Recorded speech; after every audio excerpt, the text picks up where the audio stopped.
Hello students, welcome back to our video session.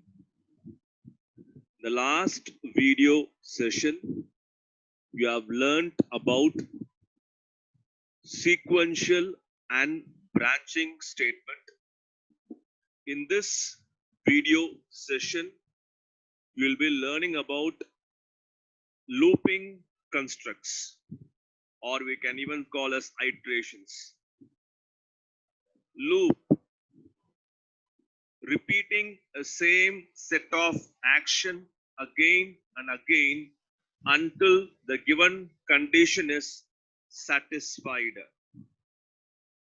That is, a set of instructions are executed repeatedly for certain number of times.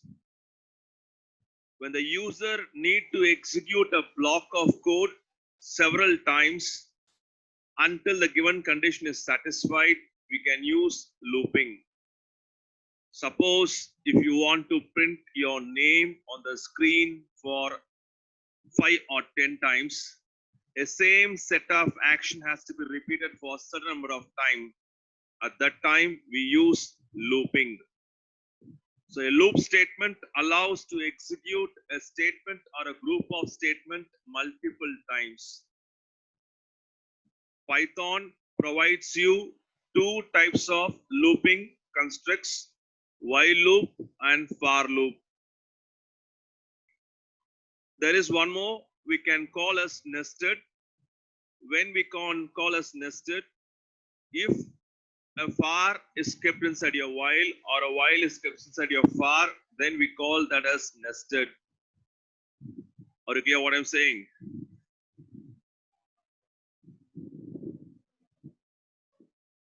Right? Now, a flowchart diagram representing how does your looping construct work. Initially, condition is being checked in the looping. If the condition is true, set of statements are executed. If condition is false, it may quit the looping structure and go to the next part of your program. So a loop statement allows to execute a statement or a group of statement multiple times. Of course, you'll be learning about your while loop and for loop in Python. Both this loop has got an optional statement called else. This optional statement is not present in the Dave C++ what you have learned last year. This optional statement else is found only in Python. Now this is the syntax of your while loop. It begins with a keyword name called while, then followed by condition, then followed by colon. Then, if the condition is true, statements of block 1 will be executed. If the condition is false in the beginning itself, if you have used your else statement in your while, then statement block 2 will be executed. So, if the condition is true, block 1 will be executed. Suppose if you have used your else part in your while loop, then there is a chance your else block can be executed. Right? So the condition is true, code of that block will be executed. The condition is false, quit the block and come to the next part of your program.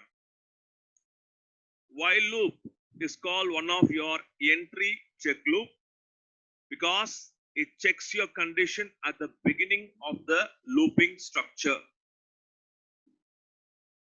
So the condition what you use in your while loop may be a valid Boolean expression returning you true or false. The condition what you apply in your while loop may be built up with a relational operator or by using any logical operator. I said you else part in while is an optional part of your while. While loop is an entry check loop that is not executed even once if the condition is tested false in the beginning. The next looping structure is for. For is the most comfortable loop. Like while loop, for is also called as an entry check loop. Condition is checked in the beginning and the body of the loop is executed. If it is true only, the loop will be executed. Otherwise, the loop will not be executed. For loop begins with a keyword name called for, followed by counter variable. You might have learned your for syntax in Dev C++. The syntax what you have seen in your Dev C++ is completely different from the syntax what you learn in your Python. Here we have counter variable. This counter variable can be compared to the control variable what you have learned in your for loop in Dev C++. In Dev C++, for loop contains three expressions: initialization, test condition, updation. But that type of expressions are not available in your for loop of Python. So it has got only counter variable, then followed by sequence. Of course, you'll be learning about range operator, one of your inbuilt functions available in Python. Range may be using you three arguments to specify the initial value, final value, and increment value of for. So, if the for is true, statement block 1 will be executed. If for is false, it may execute your else if you have provided.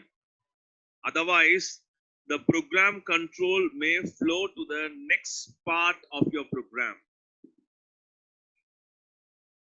So I said you, for loop uses your range function in the sequence to specify the initial value, final value, and increment value.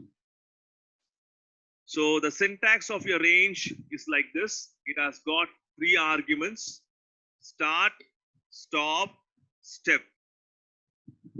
Start refers to initial value, stop refers to final value, step refers to increment value. This is optional part in range. Range function is able to generate a list of values from the starting till stop minus 1. They call us upper limit minus 1. Suppose we are given the stop value as 10 in the range, it will finish its process on 9. It will not proceed up to 10. I'll show you in the example. This is the flow diagram of your for loop. It states very clearly, when the last element is reached in your for loop, it may quit your for loop. Otherwise, it keeps on executing the body of the loop. The next one is your jump statements. Sometimes we may transfer the control of the program from one part to another part unconditionally, right? So to perform this, we require some jump statements.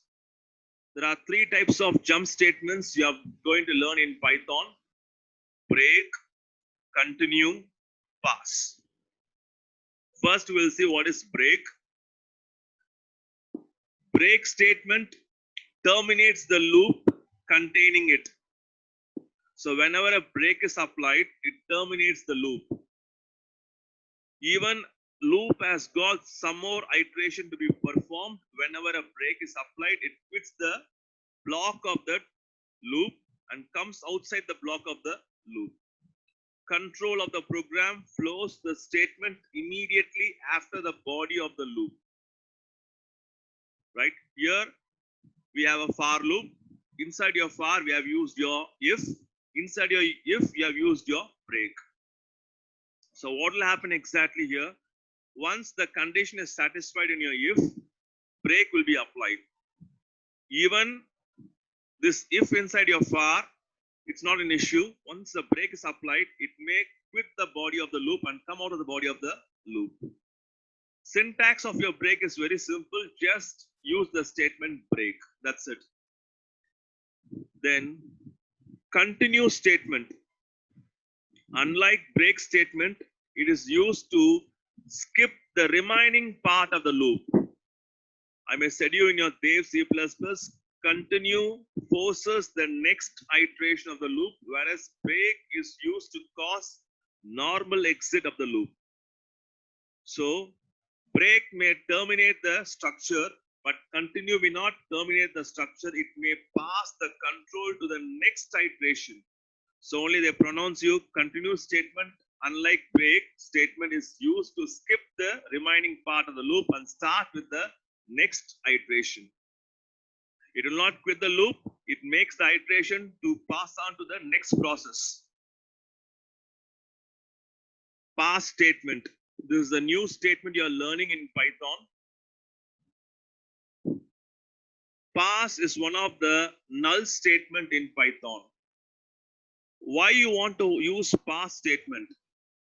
Suppose if you are building a program, you are using your looping constructs like while or for. You cannot leave that while block or for block empty.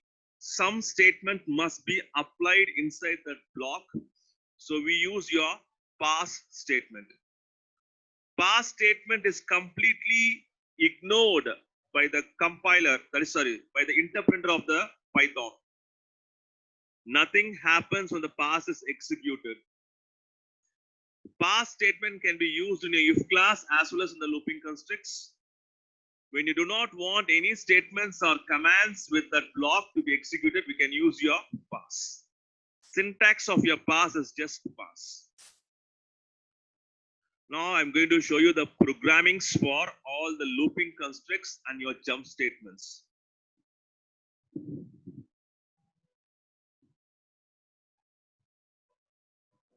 Right?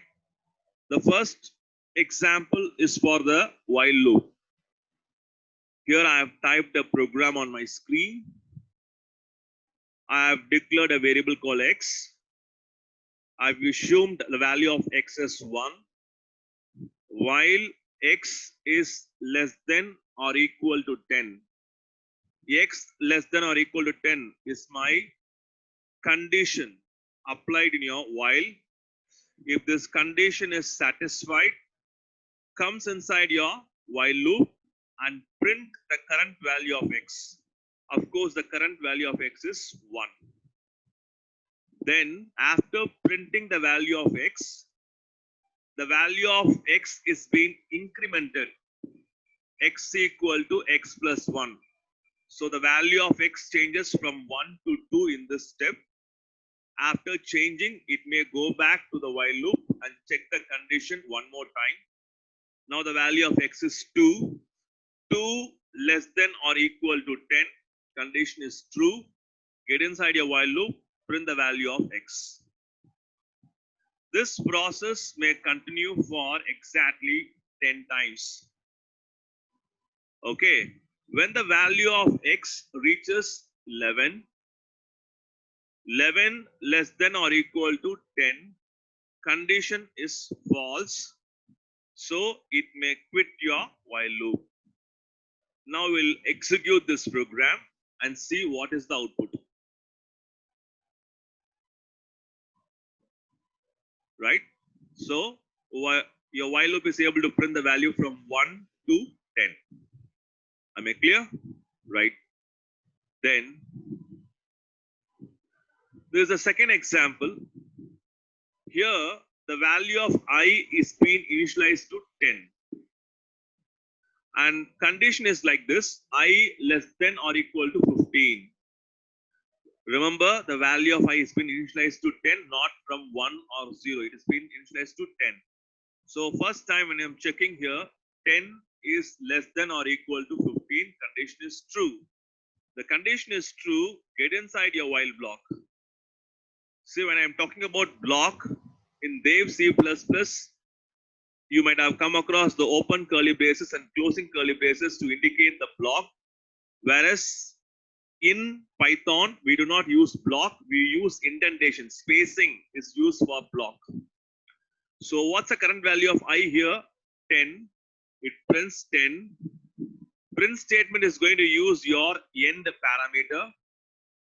Normally, end parameter indicates the character to be identified by the statement. Here, the end parameter has been identified by \t.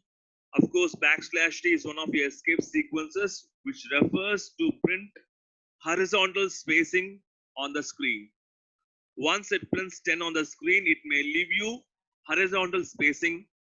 Then the next line, I equal to I plus 1, the value of I will change from 10 to 11.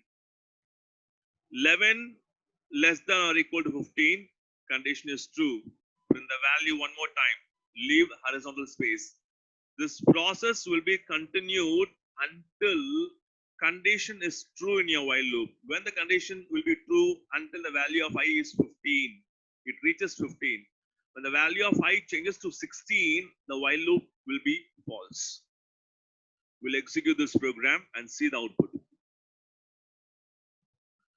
So it prints 10, 11, 12, 13, 14, 15.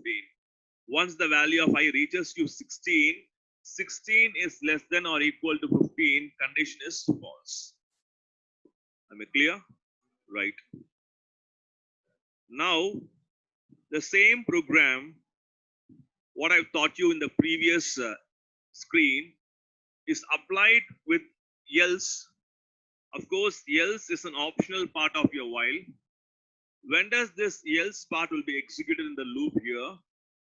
Once true block of this while is executed, after executing, control will come to else. Am I clear? Suppose in while loop, in the beginning itself, the condition is false, the control may directly go to else. But here the condition is not false, it is true. So it will execute your true block completely. Once it gets false, control is transferred to else. Once it is transferred to else, the else block will be executed. You will see the output, then you will learn, you can get an idea what is I'm saying about it. Once your true block is executed, it is able to print 10, 11, 12, 13, 14, and 15. Once the while loop gets false, it quits your while loop and comes to else part. The value of I, when the loop exits, when the loop is going to exit, what's the value of I? The value of I is 16. Are you clear? So I'm able to execute two blocks here. True block as well as your else block in your while loop. Okay. We'll push on to next. For. For is most the comfortable looping structure. It begins with a keyword name called for, then followed by counter variable. You can even call the counter variable as a control variable. For uses your range function. Range function is used to specify the sequence of initial value, final value, and increment value. Here, no initial value is given, but the final value is given. So what does for loop takes its initial value? We'll check in the program. Try to execute this. So it is able to print 0 to 9.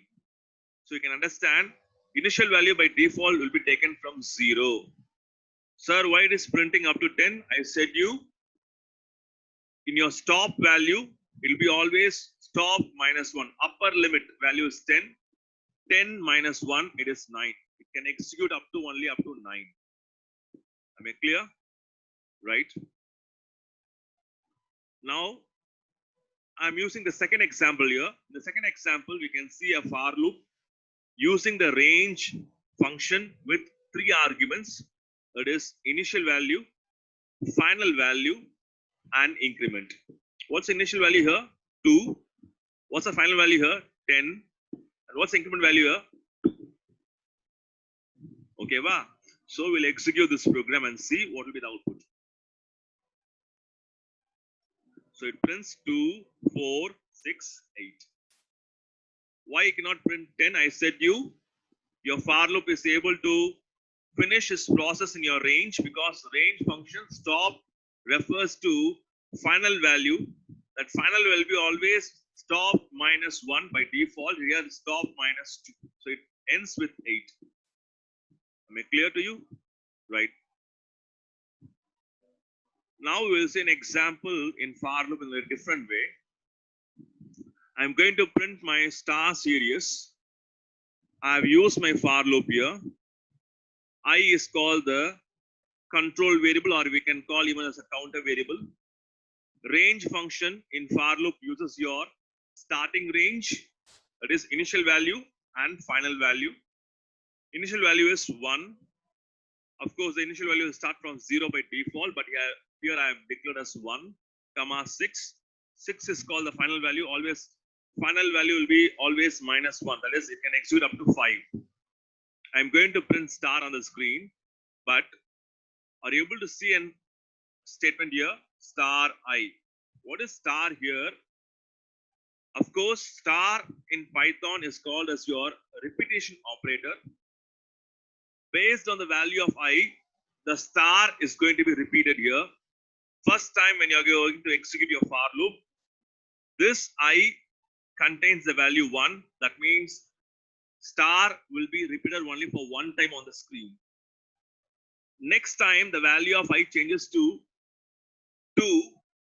So, based on the value of I, the repetition operator is going to print the value of I on the screen. That is, what's the value of what is going to be printed here? Star is going to be printed for twice on the screen. Next time, the value of I is going to be 3. This repetition operator is going to print the loop for 3 times with this star. So we'll execute the program and see what will be the output here. Can you see the output here? I'm going to print my star series here. Right? Then, like while loop, for can also use your else. Else is called the optional part. The same example, what I've taught you how to print the value 2, 4, 6, and 8. After printing that value 2, 4, 6, and 8, the true block is executed. Once it gets false, it comes to else block and execute your else block.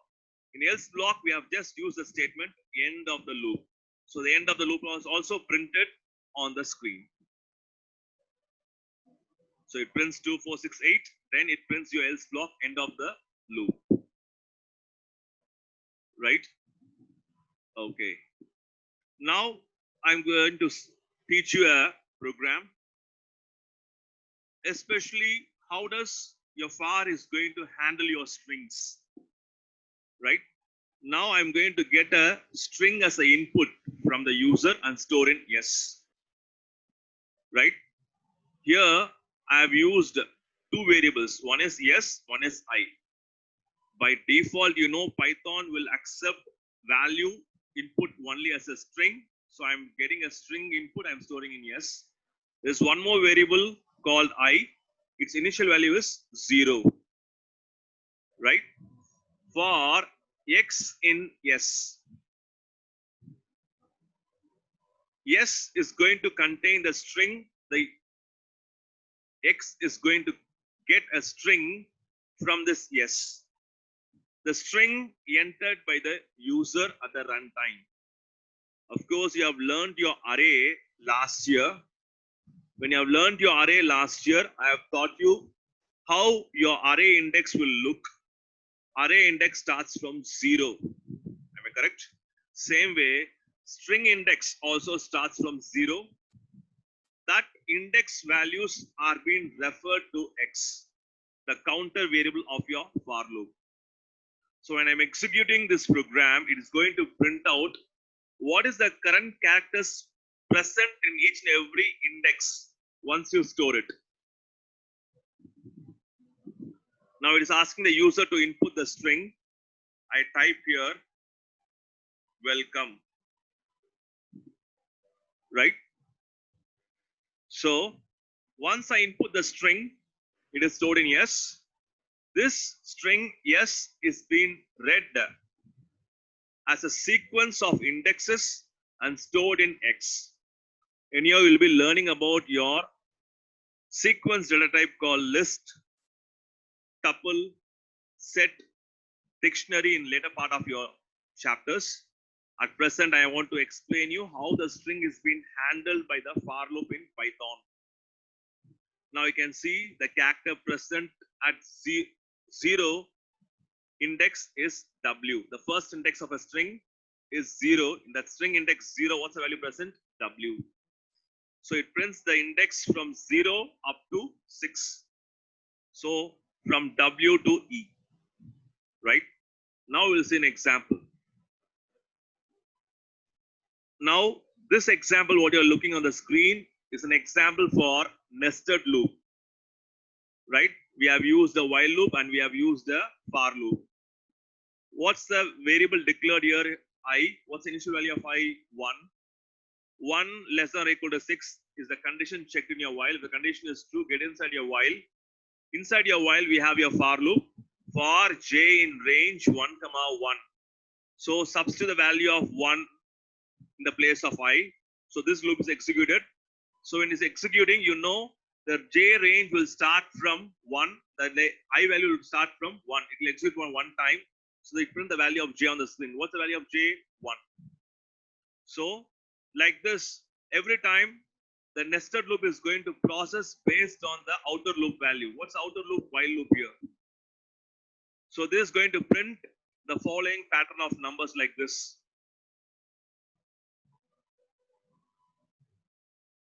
Okay, wow, right? Then break statement. Now I have just given a for loop here. Word is my counter variable in jump statement. See, jump statement is a string. I am directly assuming to a variable name called word.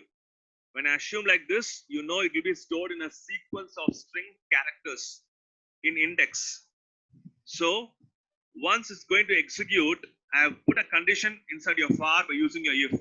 If word is equal to E, when you're going to read character by character in the string, when you come across the character E in this string, that condition is becoming true in your if. The condition is true, you apply your break. So when you apply a break, we can see in word, it is able to read up to jump and stat. Remaining characters are ignored by break. Am I clear to you? The next one is continue. See, you know what is the difference between break and continue? Break exits the loop once the condition is satisfied. Whereas continue is not like that. It forces the next iteration of the loop to take place. Next iteration means, for example, here I have declared for word in jump statement. Jump statement is a string, what I am assuming to a counter variable word. Once it is assumed, it will be stored in sequence of characters. The sequence of characters will start from word of 0. In word of 0, what's the character present? J. In word of 1, U. In word of 2, M. In word of 3, P. It goes on like that. But when it's going to read that characters one by using your if condition here, when you reach out the word E, in your if, I have used my continue statement. Continue will not go out of the loop, but it make another iteration take place. It repeats the next iteration, skipping the current iteration once the condition becomes true. So it will skip here for one time. Next time it will execute. Next time when it's able to see the same character E, it is going to continue. It's going to skip the current iteration, going to continue the next statement. So when you look at this statement, we can see whenever it is going to face that letter E or character E, continue is not quitting the loop, it is going to force the loop to go to the next iteration, right? Pass. Of course, if you do not use pass in this looping, empty blocks are not allowed by Python. Some statement has to be passed. Of course, when you pass here, nothing is going to happen. It's a null statement. It has been completely ignored by your Python interpreter. Anyhow, I've used my for loop here. I is my counter variable in range of 100. You know, the index will start from 0 by default. It's going to run up to 99 values. When it is going to quit, I'm just printing what will be the value of pass. Actually, it is not pass. I'm going to print the value of I. That is, I'm going to keep this loop process sometime. When it's quitting, what's the value of I? The value of I will be 99. Am I correct? Okay.